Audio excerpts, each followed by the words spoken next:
I'm thrilled to see you all. We have a wonderful talk today. And you know who it is, Dan Runner. Some of you might have not have met or seen him before, but he was our Rollins National Bank president for a long time too. So, but he's got a story to tell, so I'm just going to let him do it. And it's being filmed, so behave. Turn down. That might be my only saving grace. Thank you. I'm Dan Runner, and I figured what a better way to start than the way we start every morning, and that's with our sunrise. This is a sunrise over Troublesome Ridge, which you can see from town, just east of Saratoga. Another thing that I think is important in my family history, and that's the Overland Trail.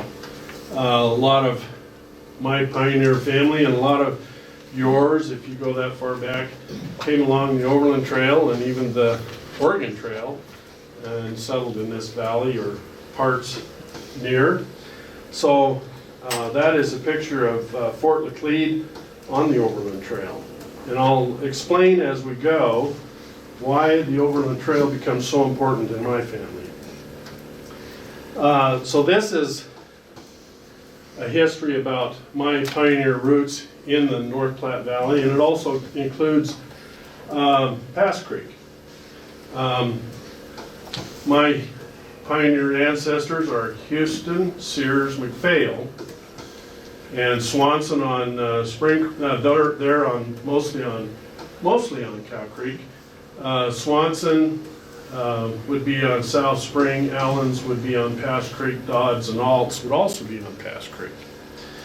And of course that evolves as the history goes along. So, let's see here.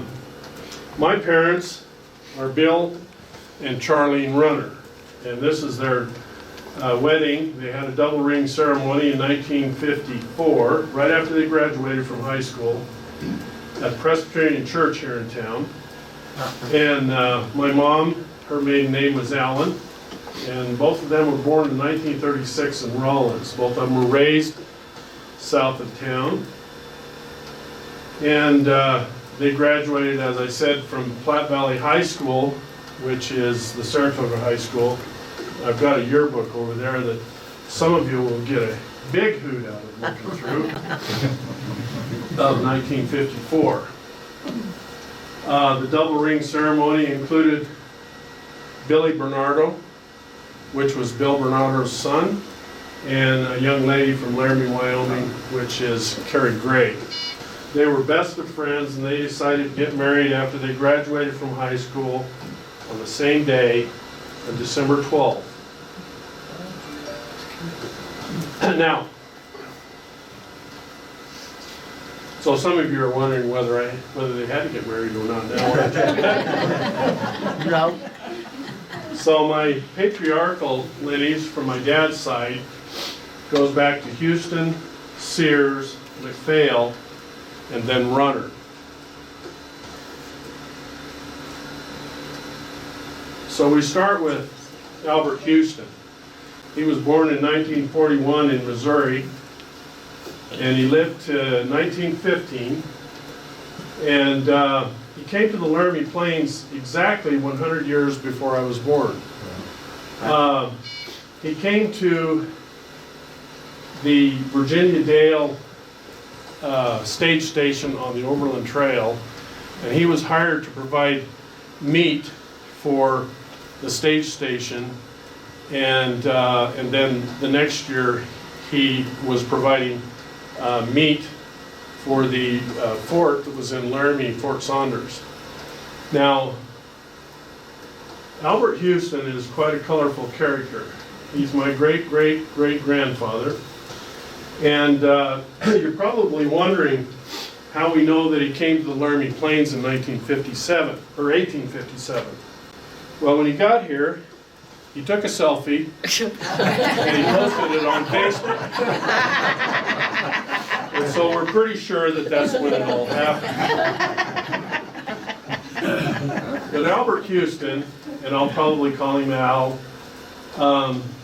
Albert Houston was, as I said, a very colorful character. When he was hired to provide meat for the stage station and also the fort in 1857, they said, "We want you to just provide as much meat as you can provide." Well, after he signed the contract, there were so many wild game carcasses hanging in the trees and all over the place that they couldn't process them fast enough. So they had to go back in and they begged him to modify the contract. So they modified the contract to provide as much meat as they needed. And as you'll see as we go along here,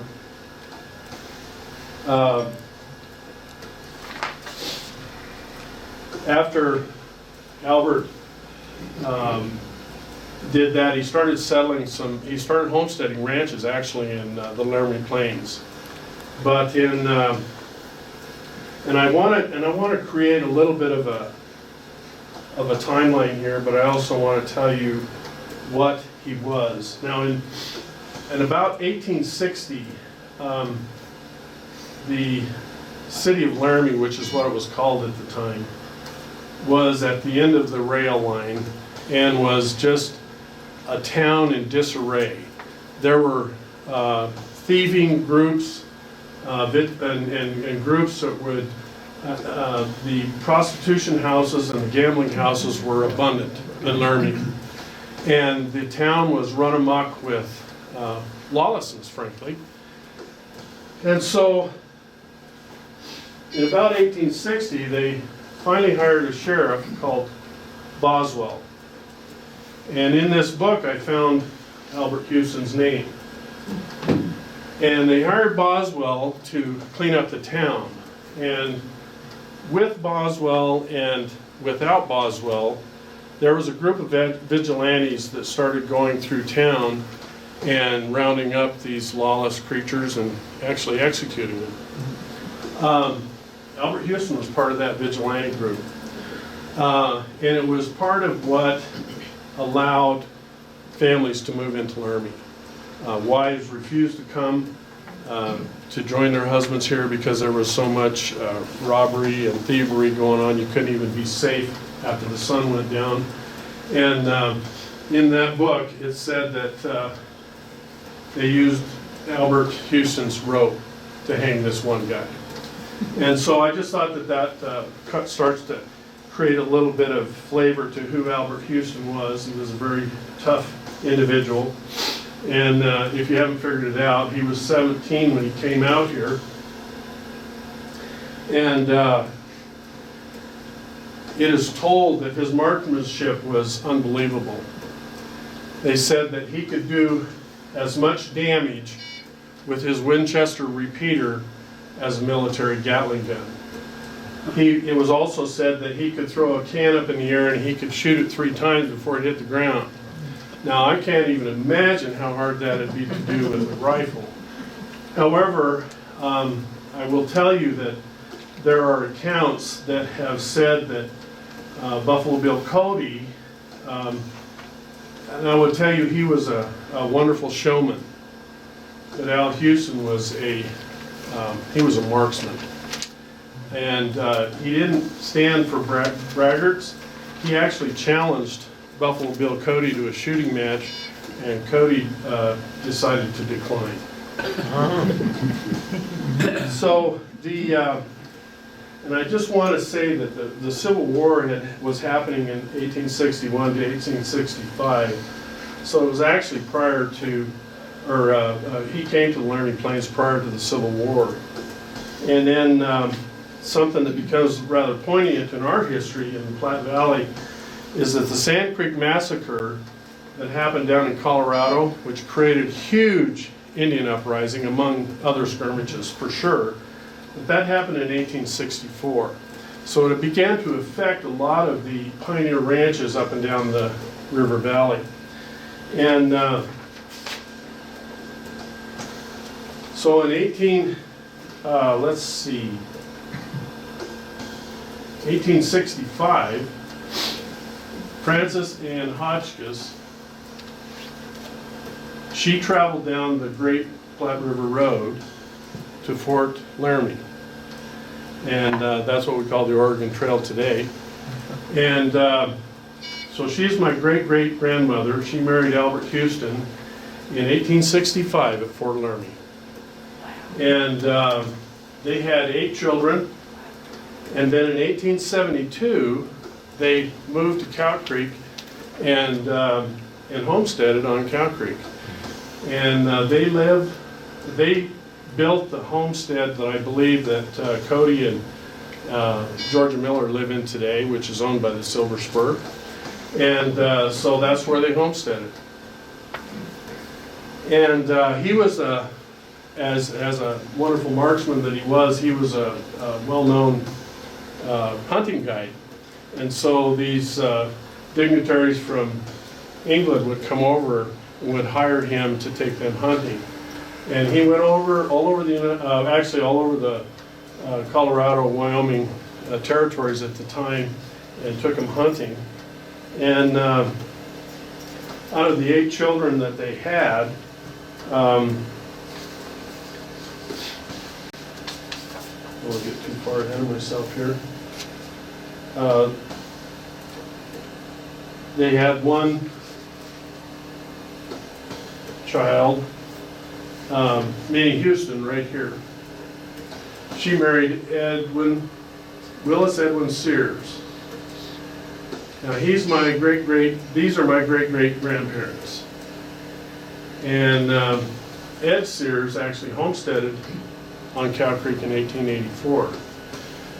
He came to the North Platte Valley in 1881, and he worked for Al Houston. And then he married Al Houston's daughter, Minnie, and they had my great-grandmother, Frances. And it was kind of interesting that when Al came to the valley, he partnershiped up with his brother, and they started ranching there. And I think they were leasing from Houston. And then, of course, then Sears started working for him. But also to make extra money, Ed Sears drove the stage from encampment to Fort Steele. And I think he did that a few times, but I think mostly he ran the stage from Saratoga to encampment. I found a picture years ago on that stage, which was crossing Cow Creek at the time. He, as was the custom in those days, they would ranchers would develop a homestead, and then they would buy up surrounding homesteads and then make their real estate holdings larger and larger as time went on. And of course, Ed Sears did the same thing.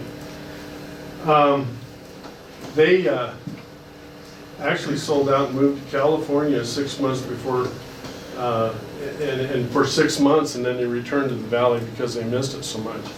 And one thing I forgot to mention that Al Houston and his wife, they sold out in 1910 and moved to California to Santa Monica. And it doesn't say, but I believe that this is where Ed and Minnie and Frances moved to, was Santa Monica, California. Well, when they got out there, they just couldn't stand it. So they came back to the Platte Valley. And I think California was a little bit different then than it is today. So I'm gonna talk about them coming back to the valley, but before I do, I want to go to Alexander and Catherine McPhail. These are also my great-great-grandparents. They homesteaded on North Spring Creek in 1889. I believe the house that they homesteaded, the thing about genealogy and sorting through all this information is you get bogged down with a lot of stuff. And the fear with sharing this with all of you is too much information. But I believe that the house that they homesteaded is the house that Berger Ranchers own today on North Spring that Kyle and Stacy Berger live in today. Now, I think that's true. But they came from Scotland, so both of them are full-blood Scots. And Alexander came out here with his brother Donald. Donald actually spelled his name differently than Alex did. And for whatever it's worth for any of you way back historians, they go back to the Cameron clan, was a hugely significant clan in the country of Scotland. The McPhails were charter members of the Saratoga Presbyterian Church here in town. And they had 5 children, which included Stuart McPhail. I call him Stuart. He goes by, his real name was John Stuart, but I'm going to call him Stuart. And he is my great-grandfather. Now, before we get to Stuart, this is Alexander McPhail when he was a teenager, wearing the kilt and the clan plaid, and then in Scotland. And I just thought that was kind of fun to share. So my grandfather, Stuart McPhail, married Frances Sears, and it was a bit of a tragedy here.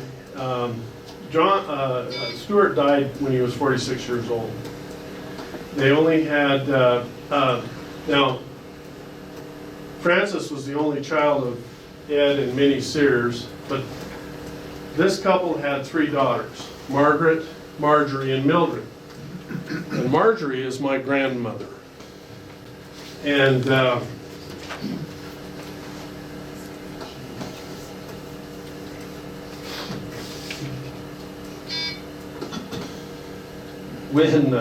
when Stuart married Frances, this was before they all moved to California, but they actually built a house across the creek from Frances's parents, Ed and Minnie Sears, across the creek on Cow Creek. That place is the place that Guy and Lael Notwell live in today. And it's also part of the Silver Spur Ranch. But anyway, they moved across the river and they ranched together until they sold out in what was it, 1916. And they moved out to California. And then when they got out there, they just couldn't stand it. And the whole family, Stuart and Frances and Ed and Minnie Sears, they came back to the valley. Well, when they came back to the valley, they purchased what is now the Old Runner Ranch, but at the time they bought it from Starrett. And they bought the ranch in 1917, and so that was the beginning of the registered Hereford Ranch.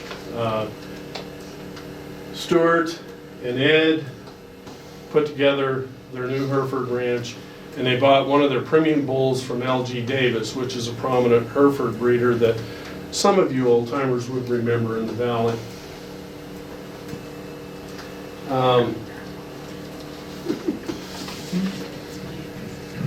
When they moved back to the ranch, Ed Sears, he contracted McManus and Simonis. I don't know if those names are familiar to you. They're not really to me.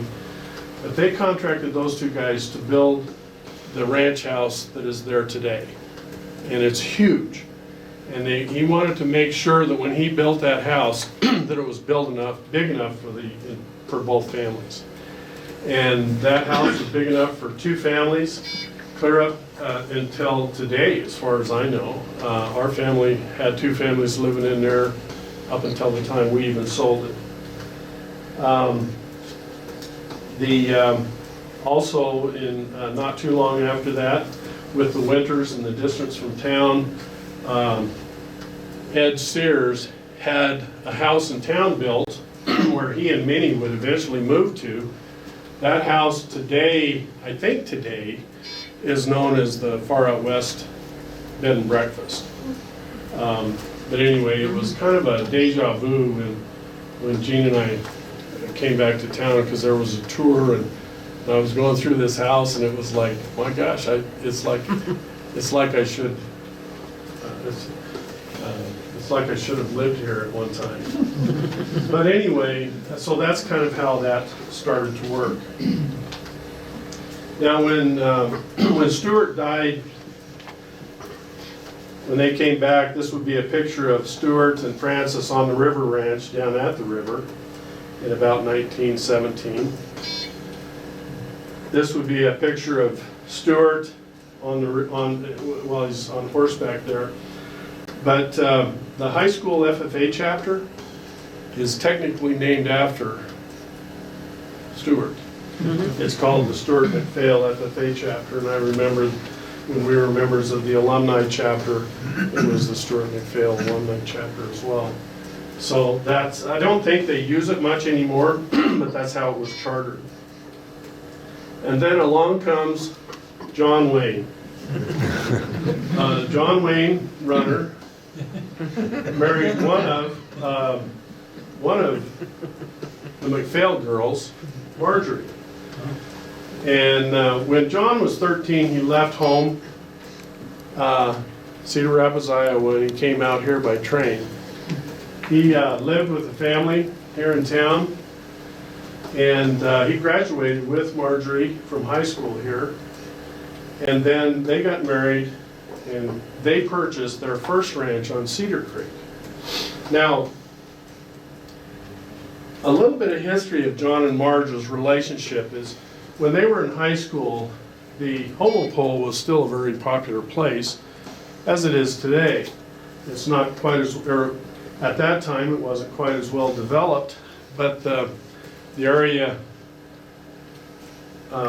residents would like to go down there and soak. Well, John with my other grandfather, Riley Allen, and John's brother Dwight, and a few other high school boys went down to the hobo pool, and they took all of their clothes off, got into the hobo pool, and were soaking. Well, my grandmother Marjorie, with her sister Margaret, and her other sister Mildred, and a few other high school girls, which might have included Margaret Allen, they decided, they caught the boys at the hot pool and they were going to take their clothes, which they did. And they took their clothes, and Marjorie was driving the car at the time, and John is sitting there going, "What?" The boys are going, "What are we going to do? We're going to have to walk back through town naked." And so John says, "By God, I'm not." He jumped out of the pool, he ran to the car, and she had the car started, and he jumped on the floorboard of the driver's side, and she killed it when she put it in gear. And so they started pitching clothes out of the car. John walked back to the hot pool, and the boys were forever grateful that they didn't have to walk back through town in their birthday suits. So that was an early glimpse of their matrimony. Grandpa would say for years afterwards, he said, "I made it right with her. I married her."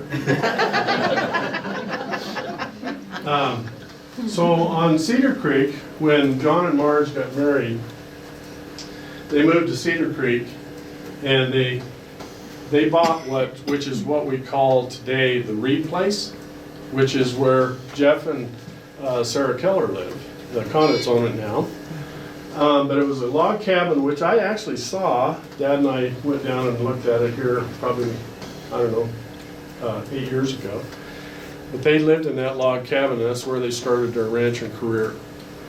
And so Marjorie and John Wayne had 4 sons, Jack, Bill, Bob, and Stu, and they adopted Grandpa John's nephew's Tommy, his sister's son, and she just didn't feel like she could take care of him, so he said that he would, but he demanded that he be part of the family. So they adopted Tom, and that's where the 5 runner boys come into play.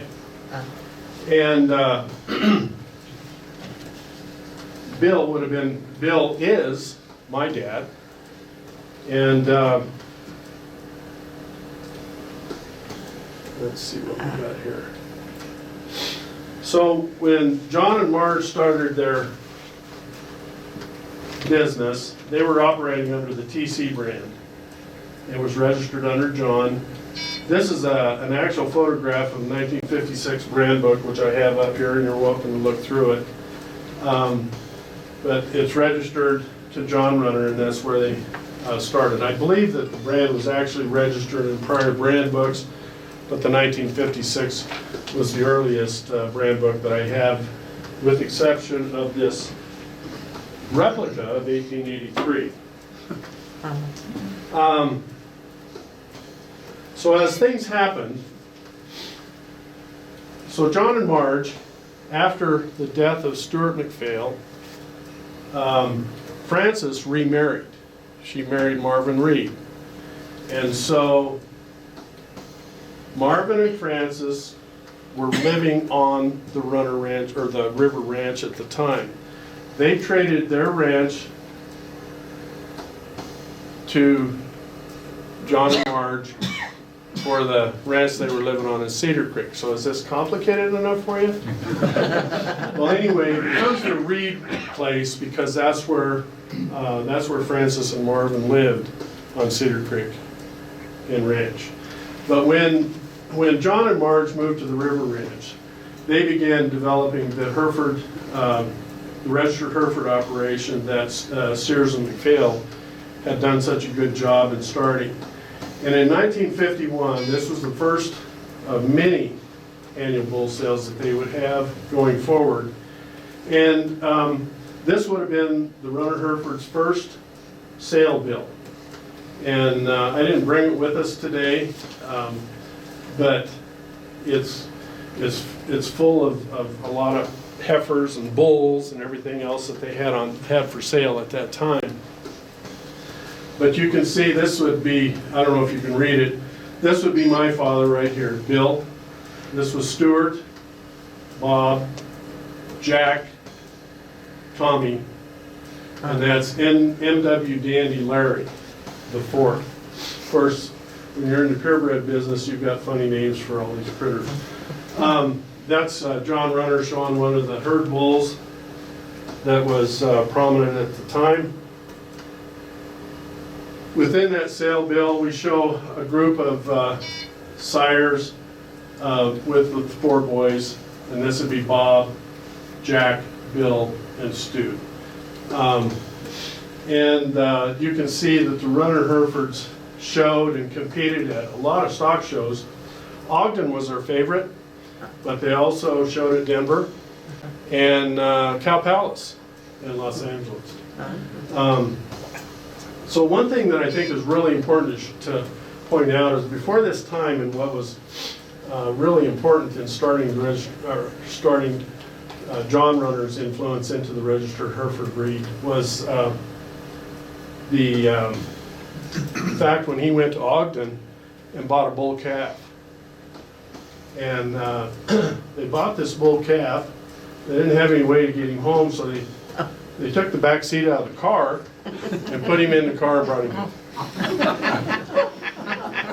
And anyway, he did just fine. He got here, and this was part of how our ranch history goes. I liked it. Now, as things go along, you can imagine in those days, times got a little bit tough. This is another herd bull we have very prominent in the Runner Hereford line. His registered name was Bacaldo Tone 16th. We nicknamed him Tony. And stories about Tony, it was really something. But it was almost like I was there. But Tony, you're not going to believe this, but I'm just going to tell you that what precipitates all this is John had borrowed a lot of money at the Saratoga State Bank. And he went in because his bull sales were just starting to get kicked off. He couldn't pay that debt off. He asked them if he could have any form of forbearance. They said no. So he took Tony to the Ogden Stock Show, and they sold Tony for $30,000 in late 50s. Unbelievable. Unbelievable. John took that money and paid Saratoga State Bank off in full. So that's began to what precipitated our influence, my father's influence, and his brother's influence into the Runner Herefords Corporation. So in 1962, prior to that, we expanded into Elk Mountain and bought the Doling Ranch and the Bowles Ranch. Those were our summer ranches. In 1962, we also bought 7 farms up in Pavilion. And what precipitates this is that in 1962, they moved Bill and his family, which is my dad, and Bob and his family, and Jack and his family up there to run those ranches up there. And as fate would have it, when we expanded into the Pavilion country, and if you don't know where Pavilion is, you're not from here. It's just outside of northwest of Riverton, Wyoming. But Pavilion was a place that you didn't just drive through. You meant to be there, or you were really lost. But when we moved to Pavilion, there was a young family that was living in what we called, one of the places that we bought, called the Gertson Place. And Harold and Ann Six had 3 young children, and one of them was Gene Six, Runner. And that was the first time that Gene and my paths crossed. And was in 1962 when we were 5 years old. And we didn't know each other because we went to different schools at the time. But then those schools consolidated, and then we went to middle school and high school together at Wind River.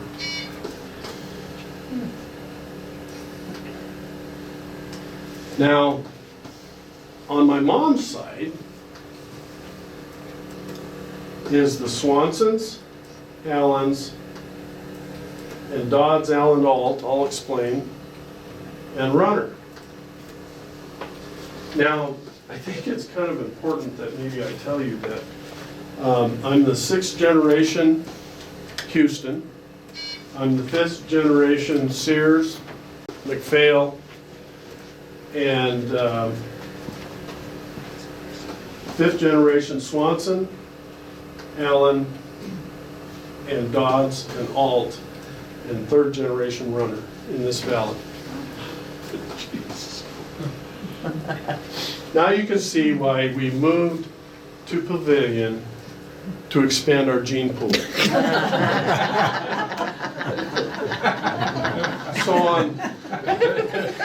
So on my mother's side, sorry, I'm going to be in trouble. So if you people would stay for a long time, then it will prolong my punishment. So on my mom's side, we start with John Swanson and Mary Erickson Swanson. They were both born in Sweden, and they're my great-great-grandparents. They homesteaded on South Spring Creek in 1898. John actually came out here and worked on the railroad for years before that, but he actually homesteaded in 1898. They came to Fort Steele in 1872, but they came to Laramie Plains before that. Now, from John, let's see, John had, he had 4 sons and 1 daughter. Now, one of his sons, Frank Swanson, who was my great-grandfather, married Carrie Buffin, who was my great-grandmother. Frank died at a very young age. He was 38 years old.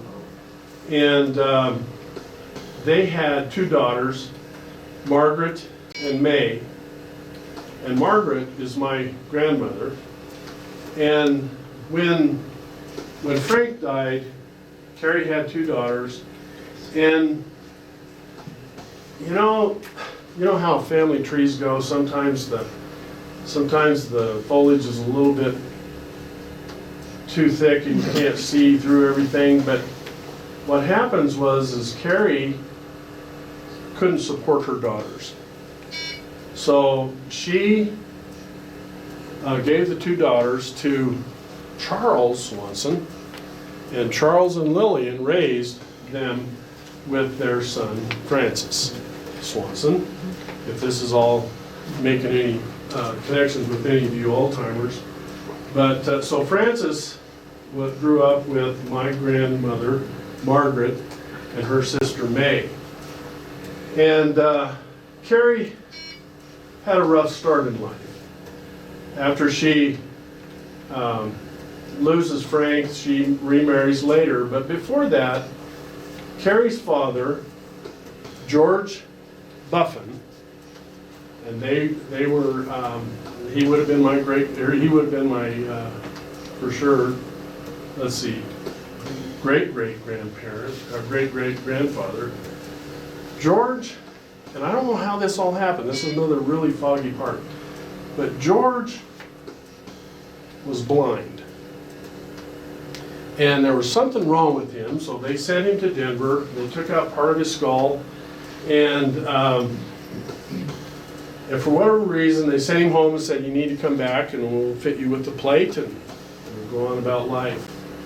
Well, I think what happened a lot of those pioneer days is they said, I'm not going to let them do that to me again. He never went back. In 1903, in a jury of his peers, he was certified insane. Right here in Saratoga. And a sheriff by the name of Sisson, which is a familiar name, after he was convicted certifiably insane, took him to Walcott. He was met in Walcott by people from the hospital in Evanston, and they took him to Evanston, and he died in 1954, or excuse me, 1904. And so he lasted 1 year in Evanston. So Carrie had a tough start in life, and honestly, I never knew her. She died when I was 2 years old, but she is married at the Saratoga Cemetery. On the Swanson Ranch, this is a picture of Frank, showing him with a team of horses mowing hay, and a plunger team up there stacking hay on what I don't know if we still call it, but that's what we used to call the beaver slide. And that's what we used to stack hay with, or how we used to stack hay. So along comes the Allen side of the family. George and Azuba, oh, and you might be interested in this. So Francis Swanson marries Dixie Swanson, or Dixie, I can't remember her maiden name now. Dixie, but she was from Rushville, Nebraska. They adopted a boy by the name of Charlie Swanson.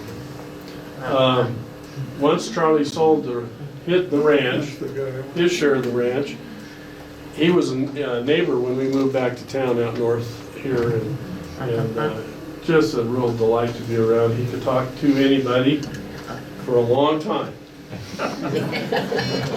But he created quite a wonderful relationship with Jean's dad when they would come and see us. But back on Spring Creek, George and Azuba Allen, who are my great-great-grandparents, we've got time, so hang in there with me. They had 2 sons, John and Gilbert.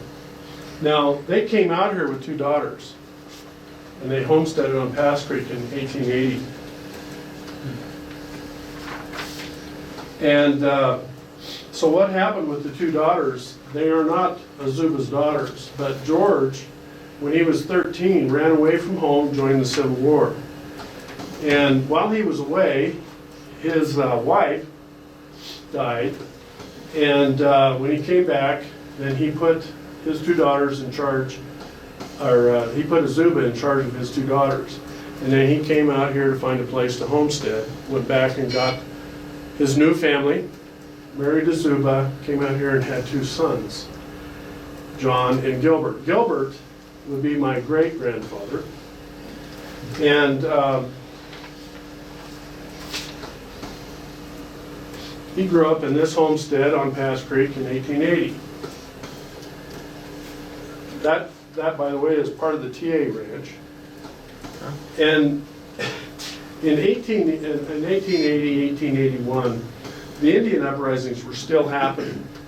And whenever that would happen, at least on Pass Creek, the pioneers would get together and they would go and help other pioneers either defend their homesteads or pioneers would help them defend theirs.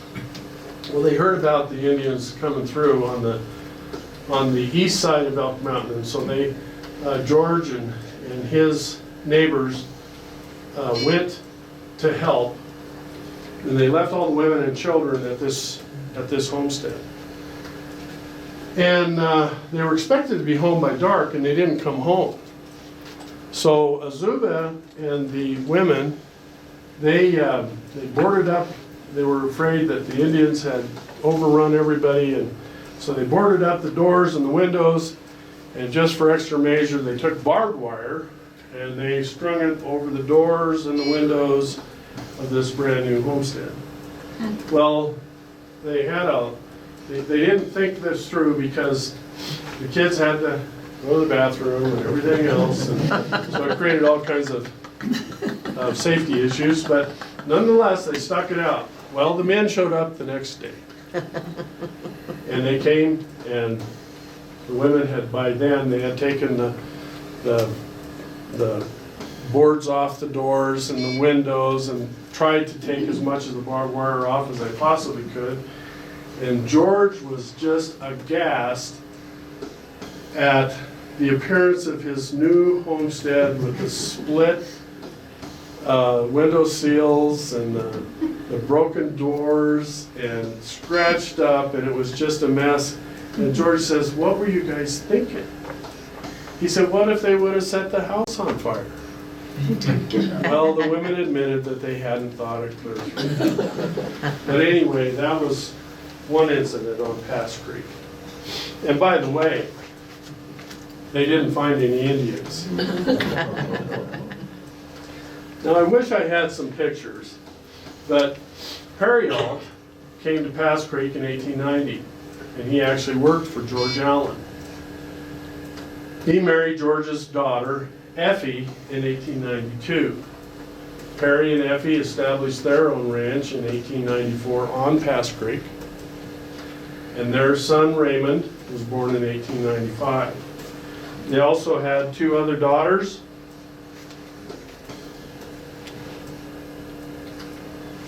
And then we've got Jasper Dodds, who comes to Pass Creek.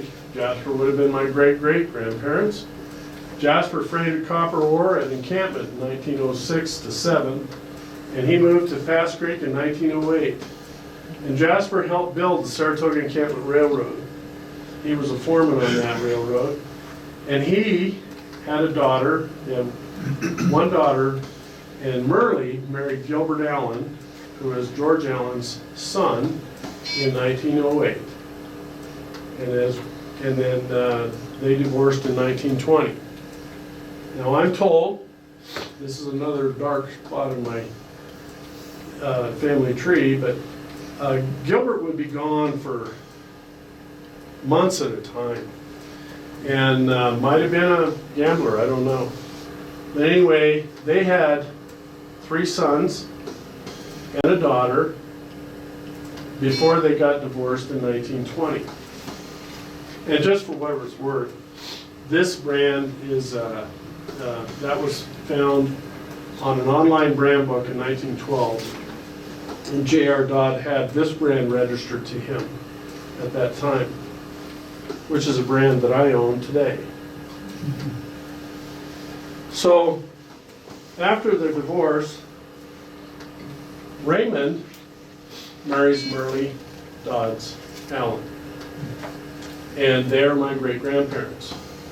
Now, for those of you that are paying attention, are wondering at this point whether my family tree does fork. And it does. Yeah. But here's what happens. So Merle married Raymond's cousin, Gilbert. They got divorced. So Merle married Gilbert's cousin Raymond. But they didn't have any children after that. But Raymond did adopt Garrett Allen, Bernie Allen, Riley Allen, who was my grandfather, and Della Allen. And Riley was 6 years old when all this happened. So we get to my mom's parents, George Riley Allen and Margaret. You knew them as Riley and Margaret Allen. And they started their life in a basement house on Spring Creek. And it was the first house on the right-hand side of the county road. I believe Alcorn owns it today. In that day, I think this would be my mom and George Allen. And this would have been, I think Mom would have been in high school when they built the ground floor above the basement house. So my mom grew up in that house, and I remember as a kid going to that house, and it was almost like a garden museum. It was so well kept and cared for. The lawn was terraced down the hill, and it was gorgeous. And they had a fenced yard, but it was fenced with block. And the house was immaculate, and it was always a treat and a joy to go see Grandma and Grandpa Allen. Again, my mom is Charlene. My Uncle George, who died a few years ago. Riley died at a very young age in when he was 59. I was in high school at the time, and remember it like it was yesterday. He had a scarlet fever at one time, and it just created all kinds of complications for him as time went on. So when Margaret Allen died, I got this can of rocks. It was an old tin cream can about like that. And I thought, wow, what an inheritance. A few years ago, I sorted through that can, and it was only 2 years ago that I dug out some pieces that were worth showing, and I put them in this frame. Grandma and Grandpa Allen were avid rock hounds. Every spare minute they had, they were out hunting arrowheads and Indian artifacts and anything that had any old ancient history to it. A lot of these pieces actually came from the old Bolton Ranch, which is the Overland Trail today. And the only reason I know that is when Grandma and Grandpa would go rock hunting, they always had a competition who could find more arrowheads. And it was just their life. They loved it. But they would take a little piece, tiny little piece of athletic tape, and they would put R.A. Bolton for Riley Allen, or M.A. Bolton, Riley Allen, or Medicine Bow, wherever they found them. And so we actually know where some of them came from. Wow. And anyway, that's on the wall at our house today. But they had much more beautiful pieces that they had framed in their house, and those are in other families' households today. My mom and dad, Bill and Charlene Runner, they had 5 sons. They raised 3 foster boys. In 1971, we sold the ranch, and it was kind of an event that we had a dwarf gene in our Hereford line, and so that was causing all kinds of problems for us.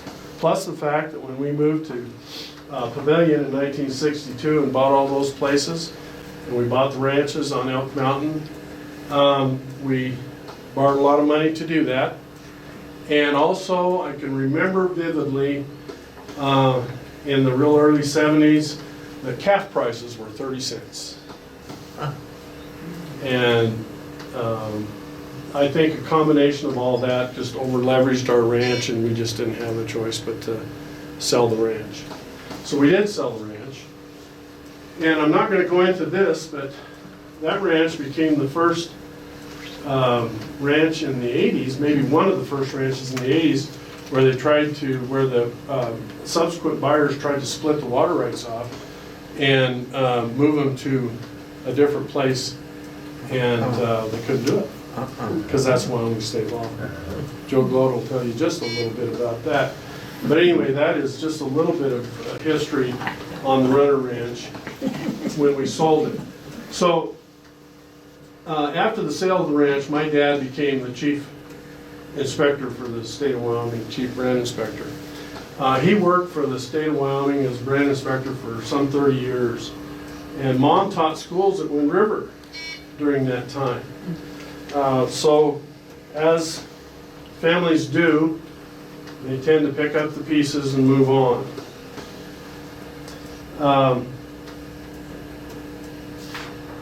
So after we sold the ranch, John and Marge Runner, they moved to Pavilion also. And John, before he really entered retirement, he actually rode for the Wyoming Grazing or the Midvale Grazing Association up there at Pavilion for a few years. One thing that he did is when they moved up there, they cast Grandpa John in a Marlboro ad, and it was, and I've got it over there, and I would just really encourage you just to look some of that stuff over. But they cast him in a Marlboro ad as a chuck wagon cook in 1981. Funny what you're proud of. Back in the 50s, chariot races were going on. This is a photograph of John winning his chariot race at the old fairgrounds at what we call Stone Gates, up on top of the hill here. And I actually remember going through a rodeo as a very young boy at that time. This would be a picture of 1927's high school basketball team.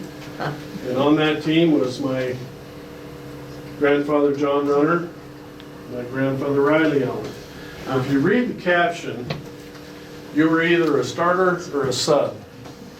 They list Riley Allen as a sub, and they list John Runner as a forward. And I remember my Grandpa Allen saying, yeah, he said when we get into a game and somebody be kind of beating John up a little bit, he said they'd put me in. He said I'd just knock him into the old fire burning stove there, not too far off the court. And they'd have to sit down, and so then we would win the game.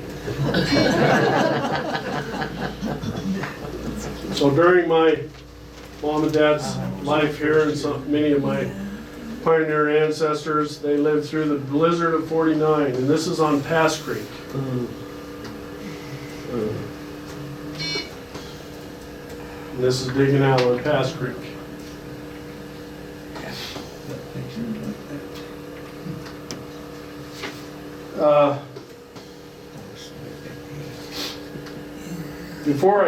We're right at the end here, but before I close, there's some things that are kind of fun to share that I'm going to, but I'm sure that some of you want to know how I came back here, but though I was born here, we came back here a lot. We would come back here in the summer times. I cowboyed with Grandpa John on Elk Mountain Ranch. I learned to mow hay with a side sickle mower on a John Deere B south of town and a 16-foot dump rake. And it was also towards the end of our ranching history. But I think it was really good for me because I realized that there was no way in the world that I was going to work for my relatives. Now, my grandfather taught me so much about being a cowboy, and that was the funnest summer of my entire life. But Stu Runner, as my boss, was challenging. And some of you know him, and he'll admit it.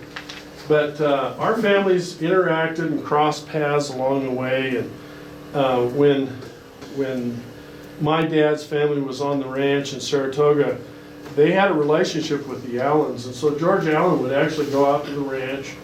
And Stu and George were the same age. And Stu decided that George ought to learn how to drive a hand-clutch John Deere 8 tractor. So he puts George up in the seat and tells him how to do it. And Stuart's right in front of the tractor and yelling and screaming like he was always wont to do. And so anyway, he said, well, put her in gear. So George slams the hand clutch, and it was already in gear, and it lurches forward, and Stu's back and forward, and he falls down in the mud puddle, and George drives single front. Drives right up on his chest before he gets this thing stopped.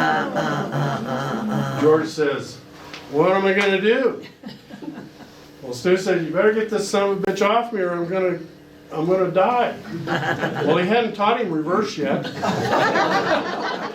So he put her in gear and he drove right over the top of Stu. And I think the only thing that saved his life was that big old mud puddle. And for years he had front tire tracks right over the top of his forehead. And maybe that's why he's so hard-headed today, but he lived through it. There was a time when the boys were really young on the ranch in Saratoga. And my grandmother Marjorie was, we called her Grandma John. She was in the kitchen at the old ranch house, and she was butchering chickens.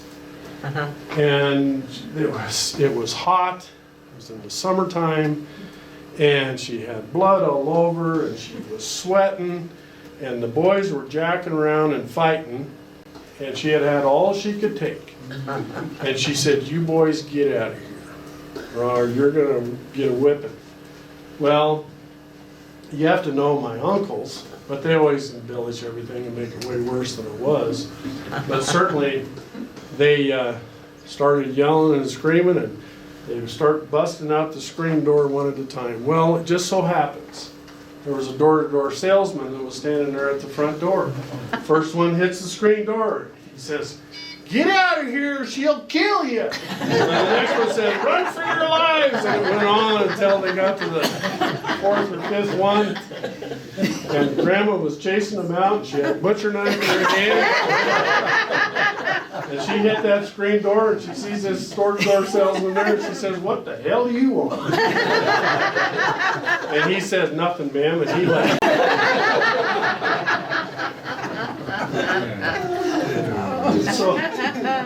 So when I moved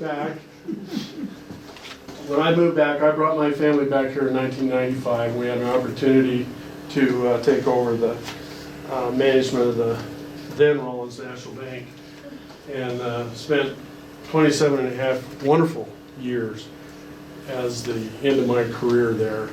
And it was a real privilege to be able to come back home to do that. And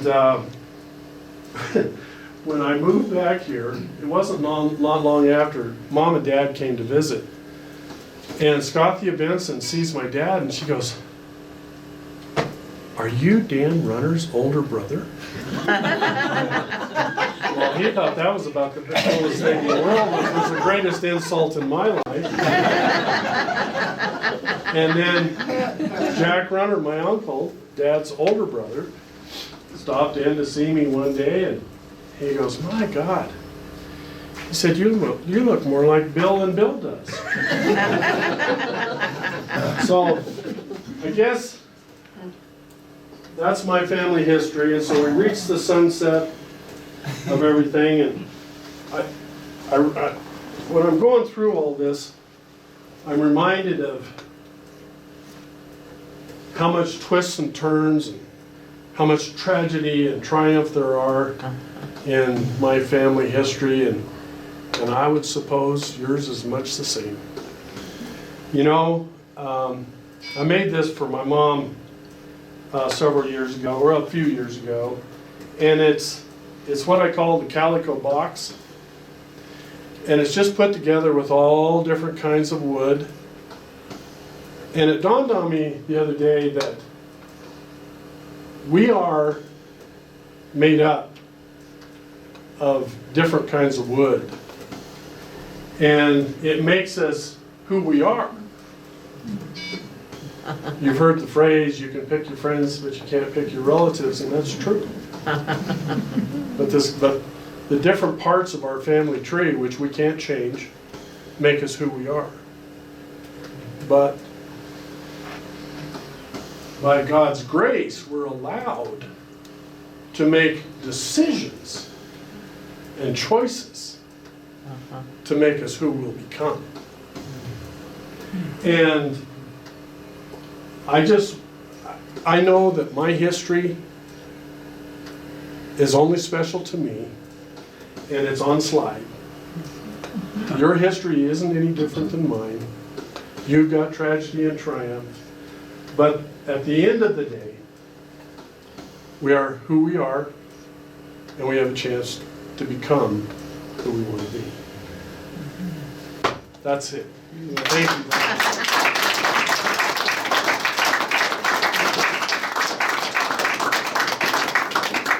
I would encourage you to just spend some time and look around. I've got a yearbook, the Marlboro ad, some pictures over there of Raymond Alt, which hangs in our living room. There's a picture of Wyoming as a territory in 1883. Saratoga's not on that. And I think it was 1883 that Warm Springs became the first post office, later to Saratoga. But if you'll look there, the Houston Ranch is listed on Cow Creek. So spend some time. This is actually the same replica of the map that hangs in the Hotel Wolf. And I've got some brand books there. There's a replica of an 1883 brand book, and of those ranchers that were here in 1883 that registered brands, they are listed as living near Warm Springs.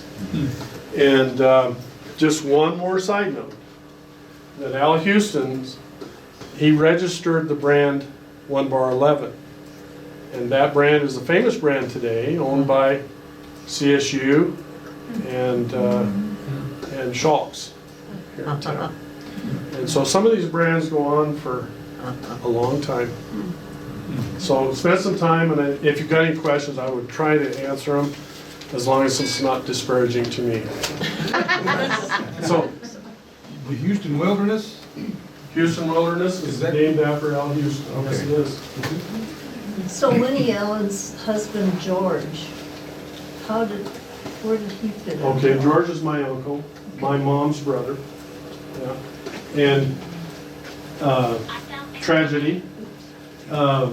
You may recall that George and his first wife got a divorce, and George and Winnie then remarried, and George raised the two younger girls. The two older girls ended up with Verna and Virgil at the time. I live at the Old Runner place. Oh, wonderful. And I have some questions about several different things. First of all, one of the stories I've come up with is when I moved into my house, several different people around town told me, oh, I lived there at one time, that in, I guess it was in the Depression years, that some families couldn't take care of their children, and they lived at the Runner place, and they would ride their bicycles to school, and that kind of fits in with out on where the old barn is, and out from there, there's concrete slabs that look like milking stations, and I heard there was a dairy there. So my guess is the kids help probably milk the cows, go to school, come back, milk. They may have. And Oh, I'm sorry. well, no, Well- what my question is about the dairy, because there's two different, it looks like there were two different dairy barns that were torn down. In fact, another thing, Pearl James, after I moved in, she came out I met Daryl, and he said his mother and his parents had lived there. And she came out, and when she got out of the truck, she said, my gosh, where's all the buildings? when Stewart sold the ranch to Arch Energy, they tore down a bunch of barns and the calving shed. They just tore everything down. Yeah. And, but what's left there are, there's 2 sets of concrete slabs that look like they were dairy barns. Yeah. So was there a dairy? Well, during the Sears McPhail runner time, there wasn't a full-fledged dairy. Now, I know they milked cows just to sustain themselves. And I know the boys had to milk cows, my dad talks about it. Not many, though, it wasn't like a dairy. And as far as the tearing down the buildings, I remember that there was a log loafing shed that was on the, it was actually attached to the old barn that came out of your now Okay, shed. I know exactly where, because there's a gravel, you can tell there was a building there, but it's not like the concrete slabs. Right. Now, that was more for cabin sheds and stuff like that. And then I remember we had a bunkhouse, we also had a garage shop, which I think is still standing. But the Part of it has bunkhouse, come down. the bunkhouse is still, is gone. I hated that garage and shop because when we were haying, that was the shop that we had to go and knock the broken sickles out of the, or broken blades out of the Yeah. sickles and re-sharpen them and put them back in and stuff like that. Now, as far as kids living there, yeah, that happened. I know it happened. Well, the way kids were shuffled around, I mean, you Yeah. mentioned that your family had a few shuffles, Sure. and I know that in the years that John and Marjorie there, I know they took kids in. Well, there was a lot of young men that spent time out there on that ranch. I hope I'm not speaking out of turn. I know that Glenn Buff,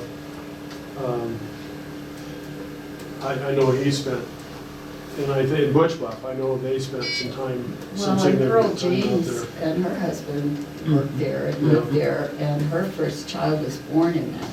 Oh, interesting. Because Now, they see, were I didn't working. know that. Mhm. Yeah. Yeah. So, yeah. And that's, of course, see, my grandfather, he left home when he was 13 and came out here, and he lived with the family in town. Yeah, And so he had an affinity for young people in this area. And so I will say that. And that was another reason he adopted his sister's son, Tommy. And he said, if he's gonna be my son, he's gonna legally be my son. And so Tommy grew up as the 5th runner. yeah, and I've heard that was a real wild bunch. That's another thing I've heard Well, stories about. my grandfather, That group of guys were Riley Allen, wild. my grandfather Riley Allen would come out to the ranch once in a while because he and Grandpa John were really good friends. He would come home and he would tell Margaret and my mom and George, oh my God, those runner boys have killed themselves. Well, that's what I heard, that they grew up fighting Well, they were a and they tough group. almost killed each other and, And you know what, Patty, right? yes. Patty, this will give you a case in point. In the 50s, when those boys were growing up, they would come to town and there would be street fights with what we call brush apes. And those were young men that would work for the Conservation Corps and the United States Forest Service at the time. And they would come to town and they were trying to date Oh, boy. their high school sweethearts and everything else. And my dad's front teeth were knocked out by a beer bottle right in front of the rustic. And I can remember, and this was before there were streets in Saratoga. I mean, paved streets. And so there was a lot of confrontations that happened, not with just those runner boys, but a lot of the city young men around the country, or around the town. But well, I was going even in the 50s, I can remember before I was 5 years old, that my grandparents, Riley and Margaret, would bring me downtown. They would park backwards in street, and it would be right kind of in front of the rustic area, but they would invariably, that was more entertainment watching the street fights than it was apparently going to the movies and stuff downtown. And so that was I've got a reputation in my history for sure. So, thanks for coming. And you know what? When you let Dad and I go through and talk to you and go through part of the house, it was just a thrill for you. Well, Yeah, that was several years ago. well, here's But- another story that you could verify or not. When the house is divided, and what I was told was that Stewart, who was running the lab before it was sold to Arch Energy, he was the last one managing, I guess. Mhm. And John and Marjorie and Stewart didn't get along, and so he walled them off. Well, One of them- that could be. Sure could have been. Now, that was when it was walled off, before it wasn't. That's my understanding, but yeah. it was walled off when Stewart took over and John and Marjorie were put on it's still an apartment, I rent it out as an apartment. Yeah, yeah. And that's where they lived. Now, I remember that, well, I remember both sides of the house, didn't in my memory. Yeah, When you walked into the foyer of the part that John and Marge lived in, and I don't know when this happened, but when you walked in, there was a huge linoleum green floor that had a huge horned Hereford bull cut out into it. And it was Wow. beautiful, and it was impressive. I remember that like it was yesterday. Now, I don't know when that came out. Still do. And I Well, I wish don't we know, had because- pictures of it. because the inn they lived in, there's a porch that has like a vinyl flooring on it that I haven't ever taken up. I have, going to one of these days, and then when you go. If you go do, down if there's into a the- Hereford bull in there, you Yeah, gotta we'll call me. see, yeah. But then it's just hardwood flooring, a very nice hardwood flooring when you come in. Yeah. afterwards. But we'll, Any other questions? So about that, how, like, we still refer to that as the South Runner and Yeah, it's still, well, when we moved to when we move town, cows and when we go hay, that Ridge is like, I'm going to the South Runner.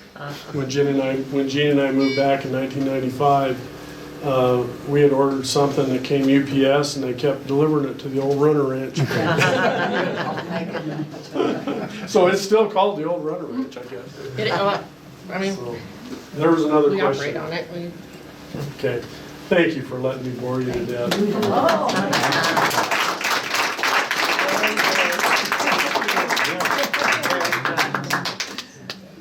Appreciate it. Thanks for coming. It's fun.